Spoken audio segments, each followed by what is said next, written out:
তো এবার মনে হচ্ছে আমাকে মাইক ফোনটা কিনতেই হবে, ঠিক আছে, না হলে ভাই মানে এরমভাবে তো বলা যায় না, না একটু পিছিয়ে এসে বলতে হবে। তো সাউন্ডের একটু ডিস্টার্ব হচ্ছে, অনেক সময় লং মানে ফোনটা রেখে ভিডিও বানাতে হয়, তো তার জন্য একটা কিনতেই হবে। এবার যাই হোক, মেন কথায় আসা যাক, যেটা আমি বলতে চাইছি যে ভিডিও বানাতে পরিশ্রম লাগে। কেননা আমি বলি শোনো, আমার এখন ছুটি হয়েছে, মানে আমি তো কাজে আছি, তো এখন ছুটি হয়েছে 1:30টার সময়, ঠিক আছে, ভাত খেয়ে সঙ্গে সঙ্গেই চলে গেছি, চান না করে। চান হবে সেই সন্ধ্যের সময়, ঠিক আছে, কারণ আমি যদি ভাবি যে মানে সন্ধ্যের সময় ভিডিও বানাবো, এখন চানটা করিনি, তো ভাই সন্ধ্যের সময় কোয়ালিটি খারাপ। এই সময় রোদটা দিচ্ছে, ঠিক আছে, এই সময় মানে ফোনটা মানে একটু কমা, ঠিক আছে, মানে মোটরওয়ালা ফোন তো, সেরকম ক্যামেরার মানে জুতের নাই।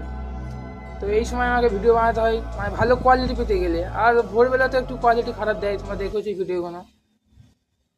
তো ভাই পরিশ্রম লাগে ভাই, যারা বলে না যে পরিশ্রম লাগে না, তাদেরকে শেয়ার করে দাও।